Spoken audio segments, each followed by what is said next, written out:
আজকে আমি যেখানে অবস্থান করতেছি এটা হচ্ছে গ্রামটার নাম হচ্ছে দোহাটি। প্রায় সবসময় আমি হচ্ছে এই জায়গাতে এসে বসি।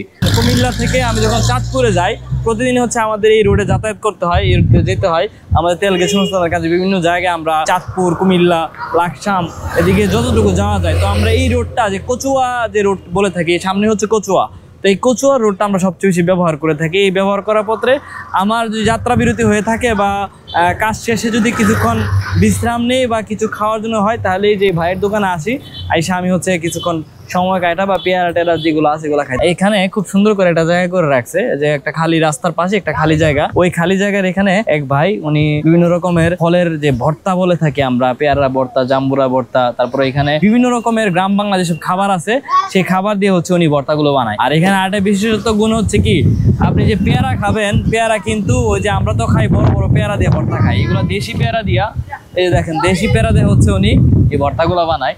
আর ওনার এখানে যে শুধু ভর্তা তা না, এখানে আপনার ওনার দোকানে ফুচকা আছে, চটপটি আছে, তারপরে বিভিন্ন রকম ঝালমুড়ি আছে। তো আমি ওনার কাছ থেকে কিছু জানবো, আসলে মানুষ দোকান দেয় কোথায়, বাজারে দেয়, বিভিন্ন মেলায় দেয়, বা হচ্ছে বিভিন্ন ঘনবসতি জায়গায় দোকান দেয়, তো উনি এরকম খালি রোডে কেন দোকান দিল, আর পাশাপাশি হচ্ছে ওনার দোকান কেমন চলে, কেমন আছে সেটা জানার চেষ্টা করবো। তো এই যে ভাই উনি মূলত বিভিন্ন রকমের এই যে ফল দিয়ে বিভিন্ন রকমের সালাদ বা ভর্তা বানায়। এখানে উনি দেওয়া দিয়েও কিন্তু ভর্তা বানায়, এই যে জাম্বুরা সকল কিছু পাবেন, এখানে আমলকি আছে।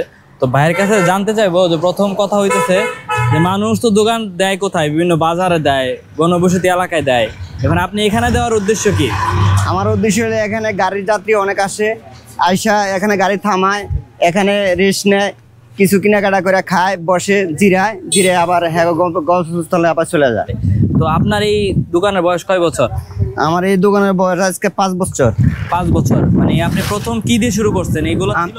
হ্যাঁ, এগুলো ছিল আমার সর্বপ্রথম ছিল আমার ঝালমুড়ি বা চেনাচোর দিয়ে আমি ঝালমুড়ি দিয়ে আমি আস্তে আস্তে করতে করতে আমি আবার ঢাকা বিশ্ববিদ্যালয়ের সামনে দোকান ছিল, সেখান থেকে আমি চলে আসছি, আমি অসুস্থ ছিলাম, এরপরে আমি আইয়ার দেশে একটা দোকান নিচ্ছি।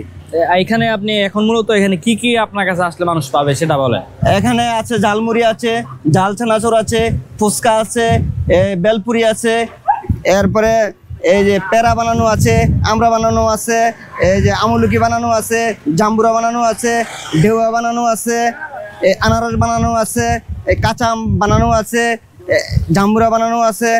মূলত সবকিছুই আপনার? হ্যাঁ, সবকিছু মোটামুটি কাঁচা জালের ভিতর সবকিছু মোটামুটি পাওয়া যায়। আমি কিন্তু কোনো ফুড ব্লগার বা এরকম না, আমরা কোনো ফুড ব্লগার না, যে কেউ আবার ভাববেন না যে আমরা ফুড ব্লগিং করার জন্য মূলত এখানে আসছি। আমি মূলত সচরাচর যে জায়গায় যাই সেই জায়গায় সবসময় চেষ্টা করি, যেখানে যাই সেখানে ভালো ভিডিও পাইলে বা ভালো একটা কোনো জিনিস পেলে আসার চেষ্টা করি, বা হচ্ছে এগুলো খেয়ে আমার কাছে ভালো লাগছে বলে আমি আজকে ভিডিওটা চেষ্টা করতেছি।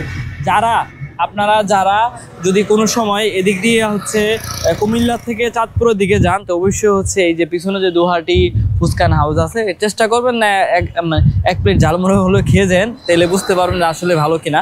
আর এটা হচ্ছে এই যে পিছনে হচ্ছে দোহাটি ইব্রাহিমিয়া জামি মসজিদ, এটার সামনেই হচ্ছে আমি দাঁড়িয়ে আছি। আর এখানে সামনেই এটা যে অবস্থানটা একদম খালি জায়গা, খুব সুন্দর একটা পরিবেশ।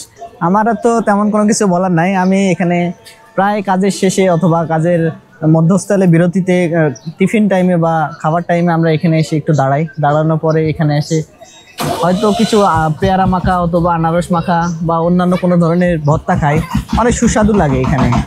আপনারা সকলে আসবেন, যদি কুমিল্লা থেকে চাঁদপুরের দিকে যান কচুয়া রোড হয়ে, তাহলে আপনারা এই দোহাটি ফুচকা ও চটপটি হাউসে একটু দাঁড়াবেন, একটু সবাই এই ভাইয়ের দোকানে এসে কিছু না কিছু হইলেও একটু খেয়ে তারপর ভাইকে বলে দিবেন যে এটা কেমন লাগছে, তাহলে ভাই একটু মনে অনেক শান্তি পাইব।